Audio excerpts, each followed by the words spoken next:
So, dito na muna tayo ngayon sa bahay, guys. Ayan, dito kami ngayon at bumisita. So, ngayong araw ay wala na pong trabaho dito and kasi tapos nga din yung finishing dito banda. Napakita ko sa inyo. Gusto ko dito dito. Ha? Kakaramang ka? Mga dirty man na diya. Sige, sunod inside na. Diya ka maligo? Ag baka ka. Dami na naming tubig kasi naulan kagabi. May mga tubig na ipon. Malin na to na siya. May isa naman doon, may laman. Maluhin ko gabi eh. Puno gini siya. Hindi na makapalit sunod. Kaya ako. Ayan. Okay naman yung ano nila, gawa nila guys. Oh. Ito nga pala talaga yung ating harapan ng bahay, no? Ito yung ating harapan ng bahay. Tapos, Hiday, baba. No, shout. Baba. Yan na siya. Okay na nga din siya, guys.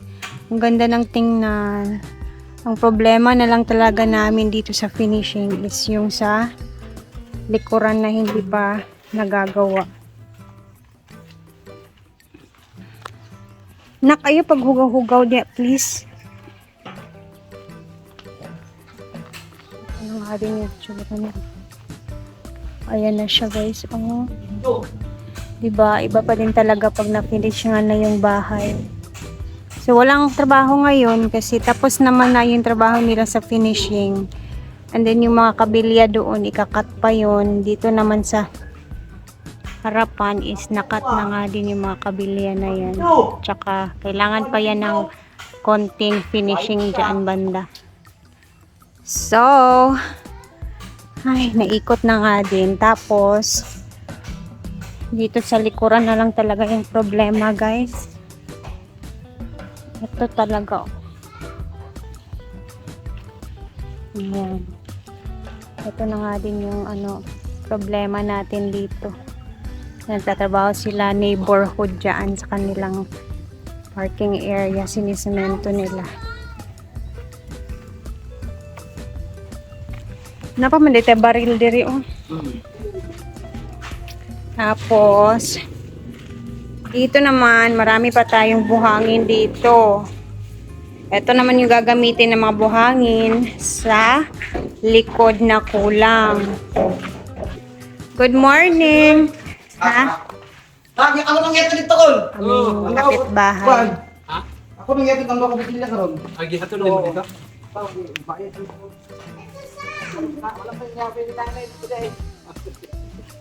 So ngayon, pag-uusapan natin yung dito sa kabila na hindi pa na-finishing nung.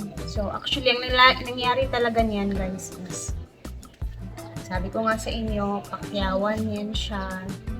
Parang binigay ko lang siya sa sa panday noon na para meron din silang parte ba para sa finishing kasi yung naisip sana namin kasi talaga ni Mark arawan yung gagawin doon.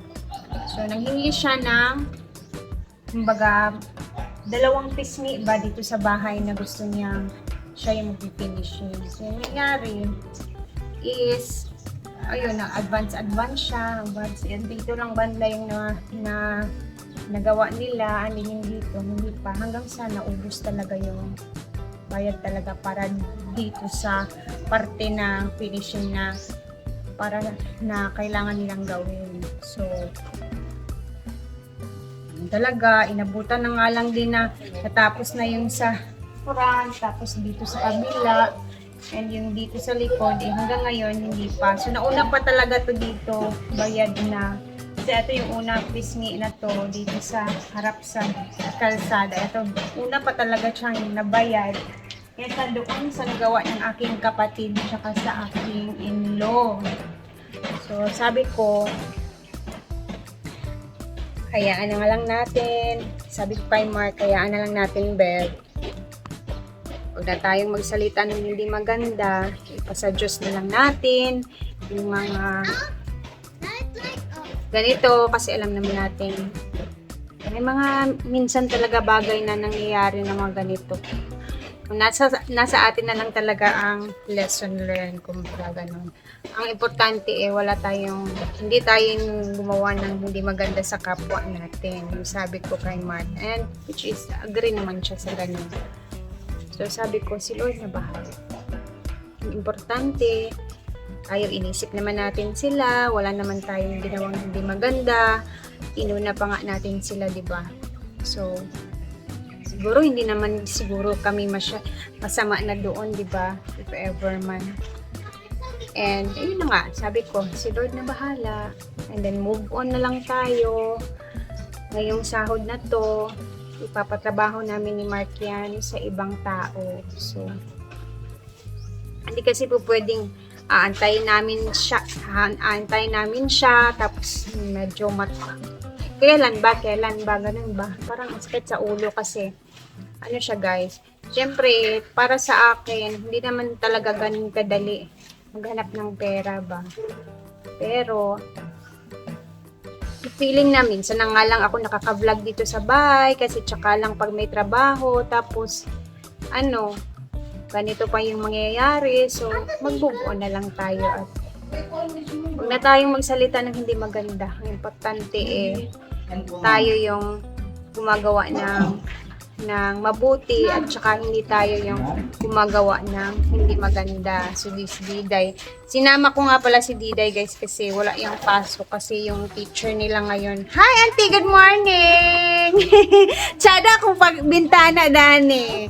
Kay makalili ko sa laban. Hi! Good morning. Oh. Good morning, Diha. Okay na ka? Oh. Sige, ante. Ayan. Yung mga kapitbahay ko dito napaka-smiling, napaka-friendly. So, dan good vibes lang, char lang. So, ang gagawin natin ngayon, Beb, itago muna yung yosi mo, Beb, kasi ayoko makita yung yosi mo. Gagawin natin ngayon, Beb, is ipapatrabaho natin tong dito banda sa likuran. No. At mo ng phone. Oh, so, yung ito sa harapan. Mapuloy ko na dyan. Sige nga, ikaw nga, magsalita ka. Yung plano ngayon, medyo nalakihan sa kuryente. Paano kasi, tawag ni? Danghag lang. Dahil na yung decision, bro. Sa akin talaga, masaya kung ito sa itong decision na sa akin. So, kasi pag magsumbagay ming dua. Tagalog ba kayo? Dito Nila, maintindihan nila. Tagalog kasi, translation. Ay, oo nga pala translation. guys. Hindi ko na sasabi sa inyo na. Hindi ko na sasabi sa inyo na yung sahod din is magpa-focus kami ni Mark Sa kuryente, tubig.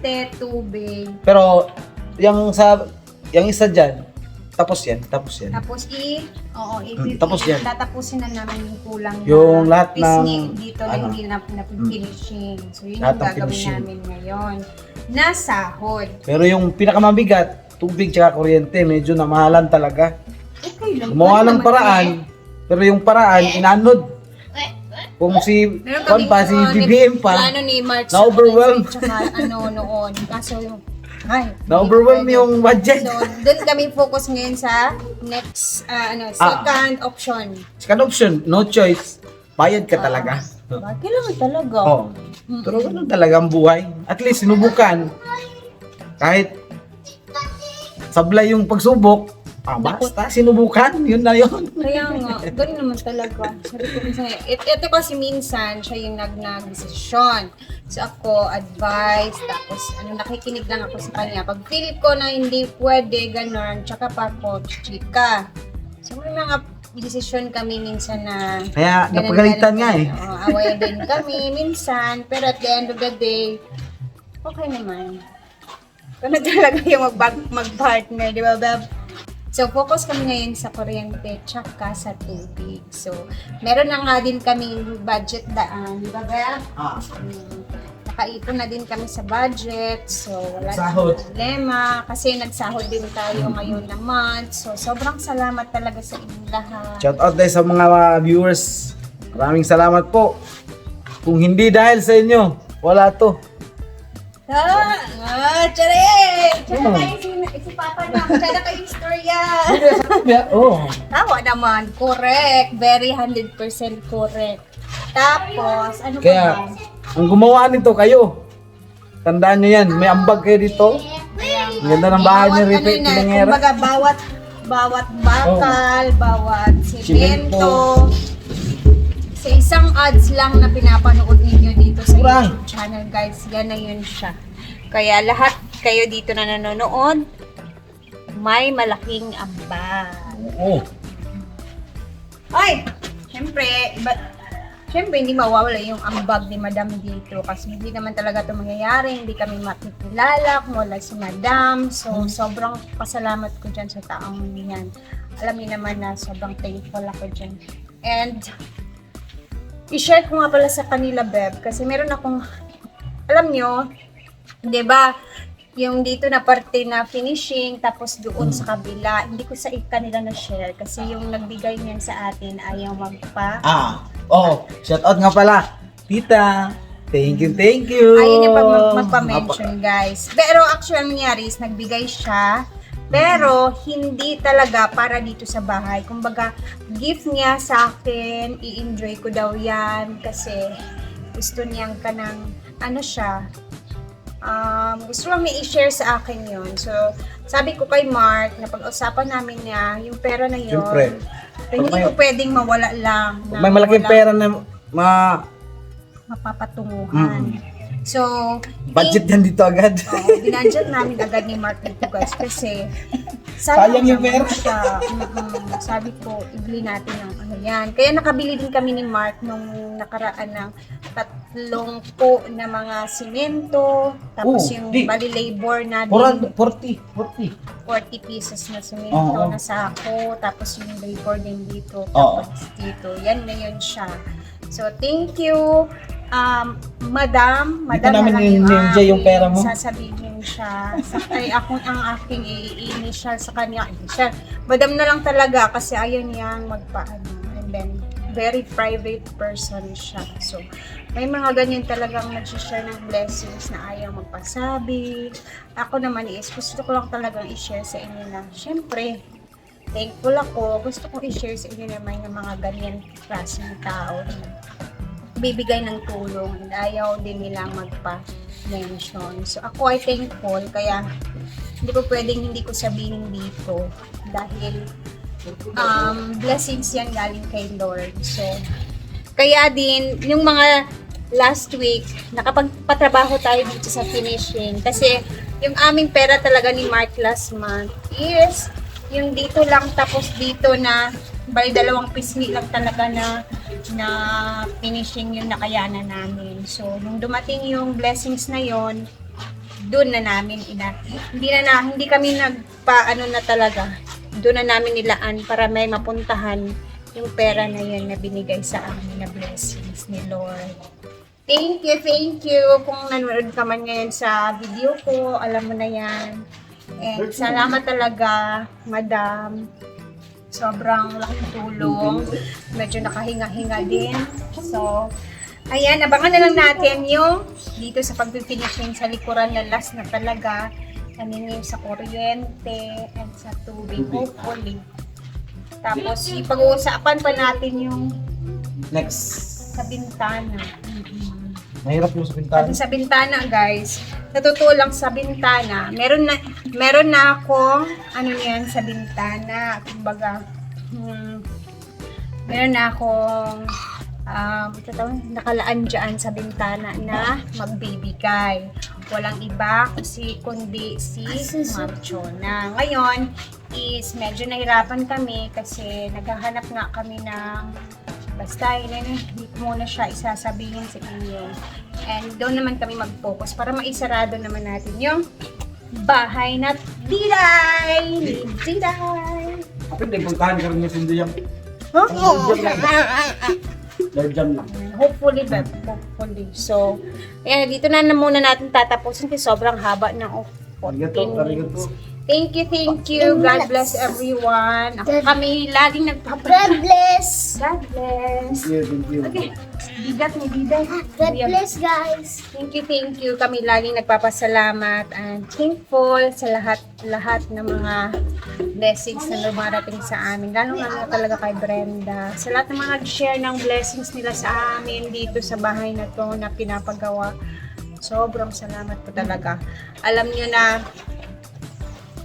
basta hindi ko na alam kung paano mag-thank you. Basta ako'y thankful at sobrang saya namin ni Mark sa mga nangyayari dito sa bahay na pinapagawa natin.